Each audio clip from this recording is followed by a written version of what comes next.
So the most important thing she said, Peter, was that her energy bill doubled, and it's not even winter yet. Timer flash 7 times. BTU system. You ain't testing. You're guessing. Okay. But my husband is kind of heavy with testing the pipes, and he doesn't see any leak. We also had national. When do you smell gas? You smell it now? No, not now. Okay. But once in a while we can smell it, and especially when it rains, which is weird. When it rains. I don't know if it's just me notice. I don't go here very often, but sometimes it has that smell. But also the pilot is making that sound and noise. Okay. My husband fixed it last year because it kind of, I don't know how. Is he mechanically inclined? My husband? Yes. He knows how to do a lot of things. He's a painter. He's very handy. Okay. But, we want to just make sure everything works and it's safe for the kids. And, we have the, sensors and everything. But how old are the carbon monoxide alarms? How old new, are they? actually. We switched to Nest. Okay, very good. Yeah, here we have older ones, but they work perfectly because I think they put like 5 or 6 here, which we removed some of them because it will always be on. But to keep it short, if you could just check what's going on. And also my gas bill is kind of high. How long have you lived here? Over 3 years. Okay. And when did it get higher? This month. Oh. Which is weird because last month we used the central AC, central heating that we have because it wasn't that cold. But still, around $300 we would get on really cold days, but we didn't have those yet. For the month? Yes, for the month. And last year, what would it be? Like 160, 150? 170, 180. And now it's 300. And it's not even winter yet. No. So are you any lifestyle changes? What I mean by that, did you raise the temperature of the thermostat higher too, or? Not really, because I don't like when it's too hot. I keep it like 69, 70 maximum. I will let you do the work. All right. You got a steam boiler. Yeah. And is it heating okay? Yeah, it's heating okay. It's just that I want to kind of like, I guess it's the maintenance call that we're doing today. Like I want to see if the pilot works. I'm concerned that you're concerned about the higher energy bill.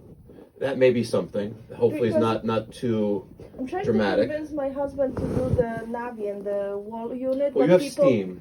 Yes. So you would have to renovate the house. I know that, but... And you don't want that brand anyway.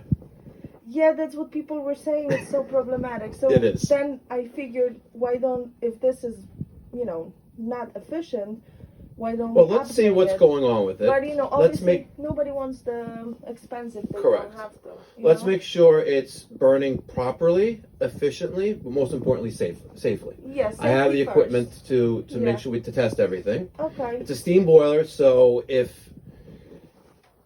let's see make sure it's intact. If it's not intact, and I'll get to it. I'll explain it. But let me just test this, and we'll see what's going on. Not a big deal. All right. I am waiting for my apprentice. He went on a first call with my other tech. He should be here in a minute. Let me just call him to make sure it doesn't ring the bell. Okay. Thank you. You're welcome. I know your child is sleeping. So, steam boiler. Sometimes she smells gas, which is kind of weird when she said it only when it rains, which is kind of odd. She wants to make sure it's safe, and we have the equipment to make that happen.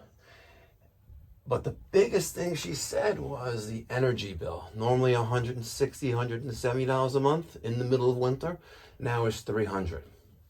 Now, let's be an observant technician. Okay, let's just take a look. We have a tight spot here, but it's all right. We'll manage. Okay, if you look on the floor, we have some brown staining. We have a lot of corrosion on that. Looks like 3/4 by 1/2 inch black tee with a drain. There's a water feed. We have an automatic feeder here, right? Let's take a look inside the draft diverter. We have some rust on that ring around the outlet. And if we can look inside, let's see. You're gonna guys see first. Let's take a look at the top of the heat exchanger. All right, now let me. All right, so now let's take the front cover off. Let's put that off to the side. Let's take a look at the bottom of the boiler. Again, very, very tight spot here. And everything appears to be okay. We have some condition there and there. That doesn't look too good. Looks like we had some roll out there at one point. That may, oh, there as well. Peerless boiler. 160,000 BTUs. All right, so first things we're gonna do. Let's find the relief valve. Confirm that's a 15 PSI. Is it? Mm-hmm. Yes, it is. Okay, now let's go to the feed. All right, and let's fill this boiler up with water. Oh, we're gonna see that it's taking off of hot water. All right, let's watch this. Let's watch the sight glass rise up. We're gonna fill the boiler up. We want to confirm if the heat exchanger, the cast iron blocks of this boiler, are intact. So by filling up the boiler to the top of the boiler, you know, basically right to there. Actually, yeah, it's right to here. We will confirm if it's intact or not. If it's not intact, well, that explains her high fuel bill, because steam is going up the chimney and she's heating the atmosphere and not heating, you know, her house in its entirety. If this passes, right, we're going to drain the boiler, and then we'll be able to test the low water cutoff once we drain it to make sure that works. And then we're going to test the pigtail, because we want to figure out why the boiler possibly is using all this energy. So first thing, fill up the boiler, make sure it's intact, drain, then we'll test pressure control, because those are the only two things that, if the boiler is the cause of the high energy bill, that will explain it. While I hear it from... Once in a while is like when a couple times a month, or a couple times a day? Like early in the morning when it like starts working. Okay. Things like that, but not often. Not often. No. About once a month, maybe? Oh, yeah, I wish my husband was... Okay, no problem. Greek to me.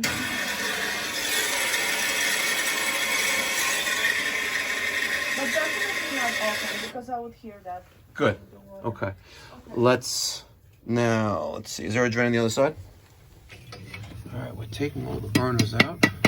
We're gonna brush them off, clean them, and then reinstall. We're also looking for any signs of rust or damage. Yeah.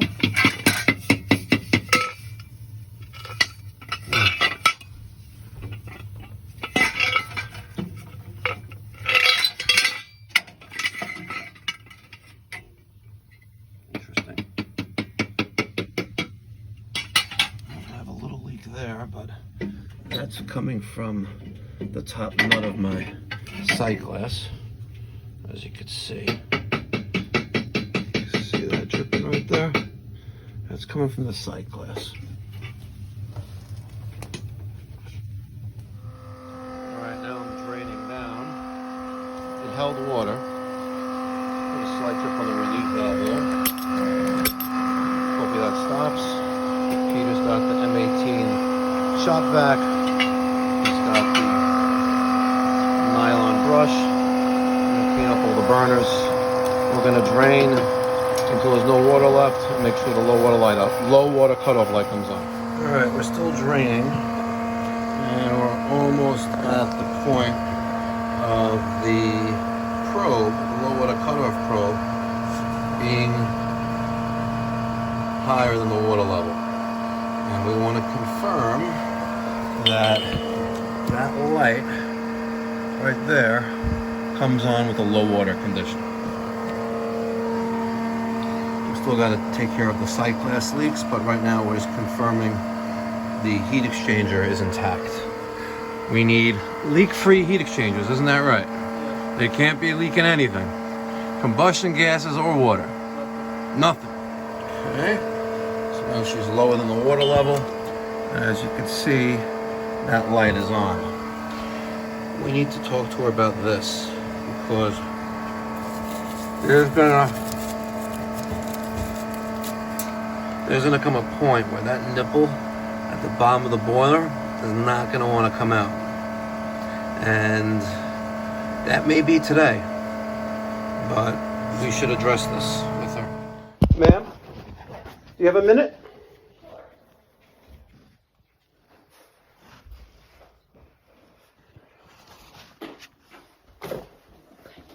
All right. One of the first things, I won't try to give too much information where it's complex, but in a way that you understand. One of the first things we do with every steam boiler, on every service call, we fill up the boiler to make sure there are no cracks or holes above the water line of the boiler. If there are, that explains your higher gas bill. So we filled up the boiler to the top and then some, and it's fine. There's no leaks in it.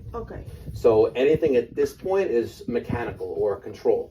If there's something wrong with the parts in the boiler that are causing it to run longer than it should, that's just a part needs to be changed or recalibrated. However, there's one thing I wanted to show you, which is this. This is on the left side of the boiler. And this pipe, that pipe and that T and that valve and all that stuff, that's green, corroded, and rusting away. This pipe is either going to come out easily or not. But it's something that should be changed. This is just an issue. I wouldn't consider it an emergency, but it should be taken care of soon. Whether we do that today or we do that in the future is entirely up to you. But would you have time to fix it today? I should be able to. And now what's the cost of the pipe? Let me look it up again. Thank you. All right. Let me know what you guys think on how I handled that approach for the pipe repair on the bottom of the boiler. Again, no need to discuss pricing. Every geographic area has different expenses, cost of living, things like that. So what works in my neighborhood may not work for you, and what works for you may not work for me. So let's see, who wants to take a bet that this nipple comes out in one piece? Ready? Vote right now in the comment section down below. One. Make sure you smash that like button. If you smash that like button? Smash the like button like you're smashing mashed potatoes. And don't forget to subscribe if you haven't subscribed already. Exactly. It's free. No cost or obligation? No cost or obligation. All right, now that that's out of the way, let's take a look at our water line. We need to take this nipple out. We're gonna close this. I'm gonna take this hose off with the pair of channel locks. That's right up there somewhere. Yep, there you go, right there. The Nipix. And let's follow this line. This is going to our feeder. Everything here is closed. Let's close this one there as well. Okay, we have the pipe properly secured, so we should be okay. We have a new piece of copper here, and we're not going to need the full length, but we're going to cut the tubing right there. All right, let's get the automatic tubing cutter, Peter. Now, I want you to, let's cut the pipe right around here. This looks like a nice clean spot. Okay. Let's watch the wires. Okay. Good. Okay. That's good, and look at that, it's holding. Now, let's take the channel lock and see if you could take this half-inch male adapter out. Lefty loosey, righty tighty. Oh, he's struggling. All right, let's stop right there then. Stop. Now, I'm seeing this want to move. All right, and if this is beyond, if this lost its integrity beyond, well, beyond, that's it. We're just gonna cut this right here. I got the Milwaukee M12 tubing cutter. Just cut that down a little bit. Now, let's get the pipe wrench, and we're going to try to get that out of there. All right. Let's see what happens. Like I said, it's gonna go one of two ways. Let me give you some light so you can see what happens as this thing falls apart. Hopefully not, but we shall see. As always, uncut, unedited, raw. Let's see if I can get in there like that.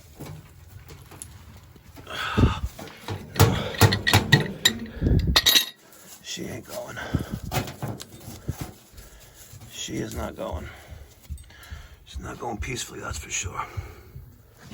Let's see. Hold that there. Let's see what I can do.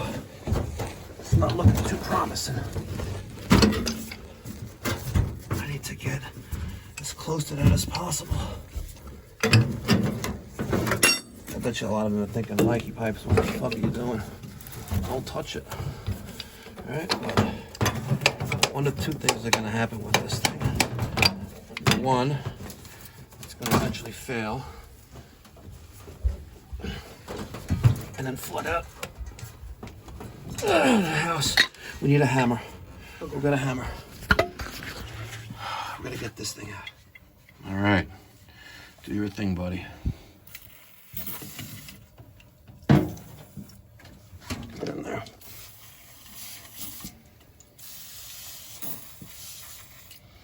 Let's see what happens. Here's the cat back. Alright. While we're waiting for that to penetrate, let's go to the low water cutoff.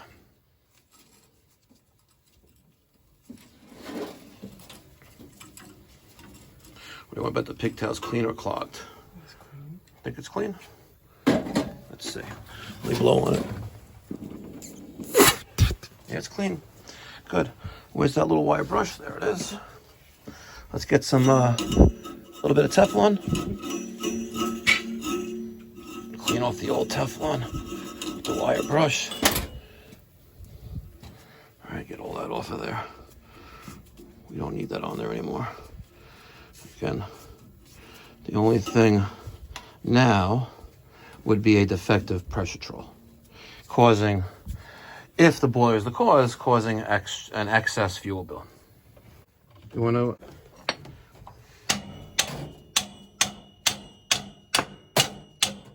She's moving.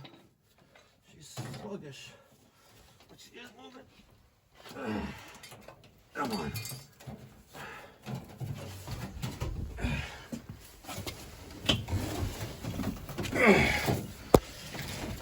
You mother for you. No.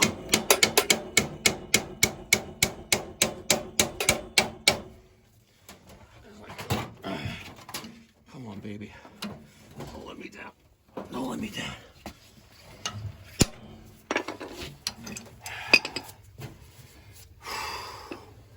It moved.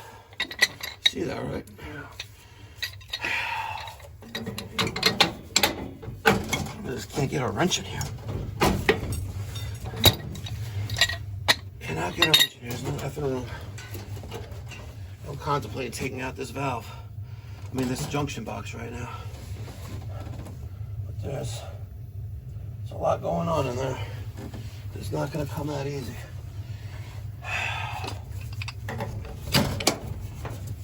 Let's see.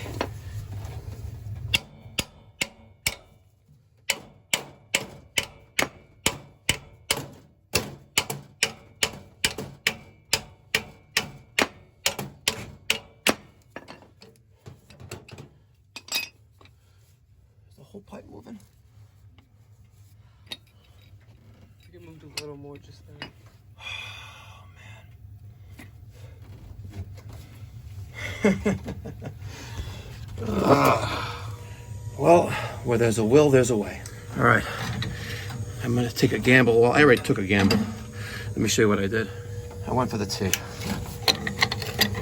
Yeah. I need both hands. Mikey, one hand.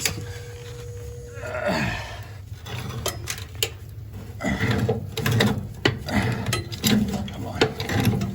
Let's go, baby. Show me the money. There you go. See? Where's that nipple tray?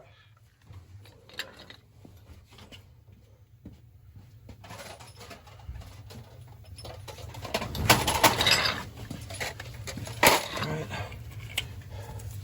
That is 3/4. There's a Teflon tape right there. Good. Bingo. Boom. I want to get some things prefabbed. I got my, this is a Watts? Yeah, it's a Watts. 3/4 inch boiler drain, quarter turn.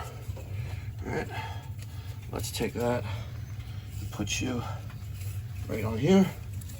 6 times, ladies and gentlemen. All right, let's take our T. Let's do it right there. Again, I just want to be able to, the boiler's drained, I just want to get most of it out. Let's see, it's way too long. This one. Let's see. Here goes nothing, ladies and gentlemen. Not that much water there, but still gonna get some water nonetheless. Too long. Let's go for that one. Nope. One size up. Bingo. That's gonna be a little bit too long. Why aren't the nipples where they belong? The wrong size nipples in the wrong size tray.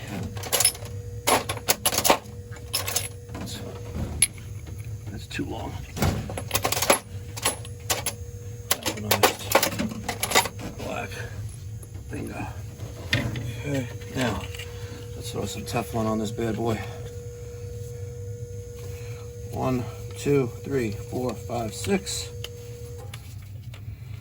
1, 2, 3, 4, 5, 6.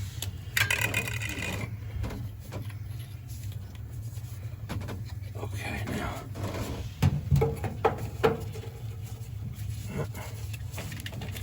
There we go. Just like that. Now we're going to tighten that up with the wrench. All right, we have 3. 1, 2, 3 to press in. Go ahead. Milwaukee M18 Force Logic.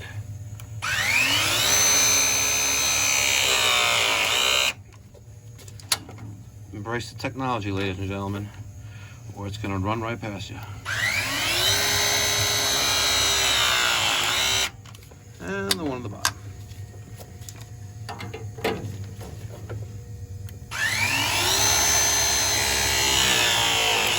Good. All right, I have it a little bit off the cocked right there, as you can see, just so they can get a hose on here and it's just not pointing straight down. It's very low, but that's the main boiler drain. All right, we already did the pigtail. We're gonna hook up the pressure troll back up and fill her up. All right, my pressure troll's hooked back up. If you take a look at the wiring they used, the guy must have been in the lamp repair business. It's lamp wire. It's also down here as well, going to the gas valve. Not a big deal, it works. Stranded wire. You know, way overkill. The gauge of wire is not necessary for 24 volts, but nonetheless, it works. Nothing wrong with it. All right, turn the boiler back on. Low water cutoff is going to go into a self-test. We're not going to have water, and that's going to cause the WFE24 Unimatch feeder to turn on and fill the boiler up. So let's open up that valve and this valve. If you take a look, here is domestic water coming in. We have a T. This would be the manual feed to bypass the feeder. This is the first valve to isolate the automatic feeder, and this is the second valve to isolate the automatic feeder. So both these are open. A good rule of thumb is if the lever is perpendicular to the pipe, the valve is closed. If the lever is parallel to the pipe, the valve is open. All right, I changed the sight glass friction ring washer and nut on both top and bottom. If you're gonna change one, you're gonna change both. There was nothing wrong with the sight glass, so that remained. We're putting back the sight glass protection rods back in, so no one bangs into that. Get in there, baby. Get in there. There you go. Okay. And we're gonna flip this back on while Daniel puts the main burner back in. The gas valve is set to pilot, so let's open up that. Good. Go ahead and let it fill up. All right, all the burners are back in.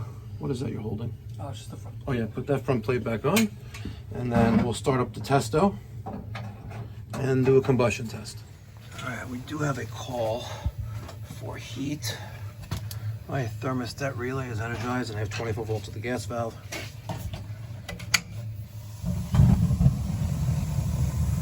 Okay.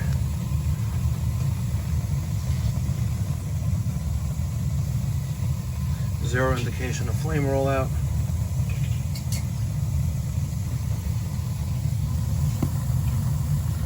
Oh, trying to get a good view in there. Okay.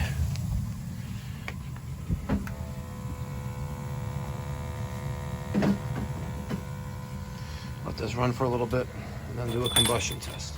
All right, this is gonna go up in there like that. Wants to rest on top of the boiler. You don't want any of the air from the diverter to interfere. Let's see what we got. All right, fairly decent. No complaints there. Just one observation, in case any of you missed it. I did it first. So they haven't tied in together, but this is for one, that's for the other. That's no good. It'll still work, but you want both of these tied in together first, right? And then teeing off to both of them. And if the load is different here versus there, or whatever, Dan Hollahan would not approve. Would not approve. But he would approve of this combustion test. Let me clipboard that, and then let's do draft. So what do you think, guys? Do we have good draft? Comment down below. Just want to show you where the probe is. Hopefully you can see that. All right, that's where the probe is. And we have great draft. So I'm going to clipboard that, and I'm going to go print the results.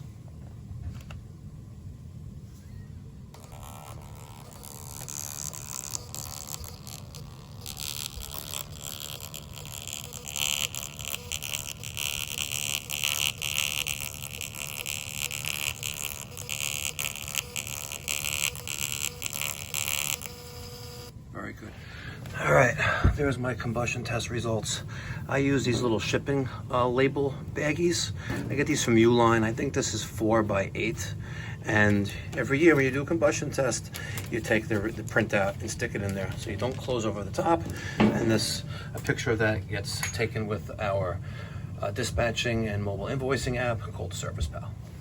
This is page 2 of ServicePal. I have fields which I can customize: combustion analysis, equipment picture, parts, and I'll take an after part picture of that as well. So we're going to take a picture of that combustion receipt, and at least we have it for our records. All right, let's go Bosch, baby. Let's go Bosch. Yeah, I know. All right, we have our service tag. January 3rd, 22, tune-up and 3/4 inch feed repair. My initials. We're getting hot, hot, hot. Combustion receipt sticker. We'll throw on a valve tag on the gas supply and the boiler feed over there. Oh, look at that. They got a Fujitsu ducted concealed system back there. All right, the boiler just went off. And it's not on low water. Not on pressure either. Probably on thermostat, but we're good. Okay, first and foremost, the boiler is safe. Okay. Okay. On the front cover, there's a little printout, little baggie right there. That is the combustion and safety test that we did. Okay. It is producing no carbon monoxide at all, and it's burning at its rated efficiency. There's absolutely nothing wrong with the boiler. Okay. We took all the we basically did a full tune-up and made that repair. I also found that the sight glass nuts and the washer was leaking, so I replaced the nut and washer on the sight glass. The sight glass is fine, but it's on the other side. Made it go to temperature a couple times. We also made it go to pressure a couple times, and it's burning safely. Okay. As far as understanding why your gas bill is higher, I can tell you this: it's not from the boiler. Okay. Maybe I don't know. Maybe using more hot water. I don't know. I can't give an explanation to that. How do you rate this boiler, more or less? Like, you think it's gonna survive a few more years? Like, there is no indication of anything premature. There's indication of things weren't, put back where they should. Like, if I take the front cover off, I'll show you. Okay. Let me take this. Peter, grab that. So if you look where those silver tubes are, if you look to like this side right there, see how it's all like charred or burnt. And it's also the same on the other side. To me, it appears that someone didn't put that silver plate back into place at one point in the past. And some flames were rolling out, because that's the only indication of that. It looks like, you know, flame was there, and it shouldn't have been. Other than that, you know, we put a camera on the top of the boiler from where the exhaust is. If there was any damage there, like from water being there where it shouldn't be, like steam escaping, we would see something. And I don't really see anything. The automatic feed works. The low water cutoff works. How old is this? It's from 2003. 2003. Oh, so it's. Yep, 2003. So it's 19 years. 19. And what's the usual life cycle for that kind Well, they say a lifetime. The biggest. Stop pulling. The biggest culprit for a steam boiler's failure is excessive water. And that's why we were focusing on asking you questions about the water feeder. If it's adding more, you know, several times a week, that's a problem. If it's adding several times a day, which we see, the problem is the boiler's already shot at that point. It's good. Okay, good to know. Yeah. Good to hear. Yeah. Now I know your husband's a painter, and I see the paintbrush. The major hazard, and I see this a lot. Forget about he's a painter or not. Paint cans around the boiler. They should not be anywhere in this room. He stores them under Perfect. the steps. As long as they're not here. OCD, so you know, I painted these walls. I told you they have to be clear.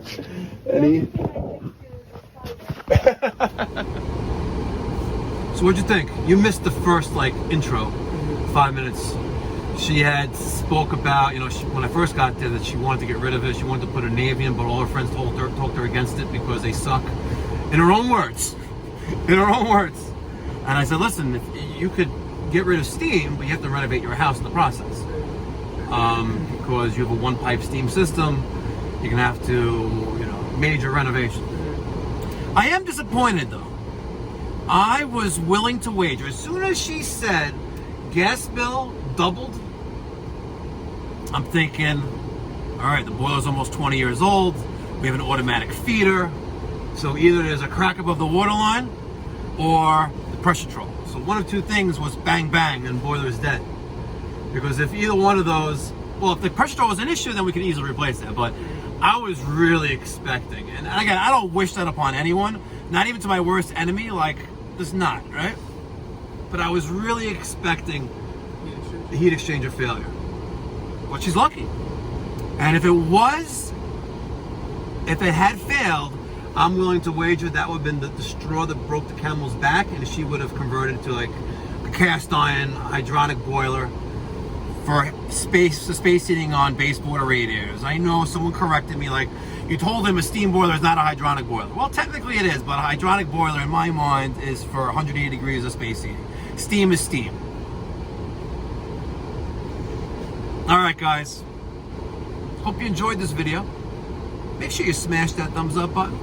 And if you haven't done so already, consider subscribing to the channel. There is no cost or obligation. Ain't that right? It's free. It's free.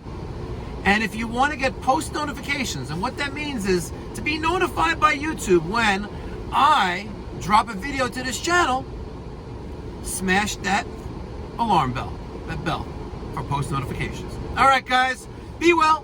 God bless. Stay safe.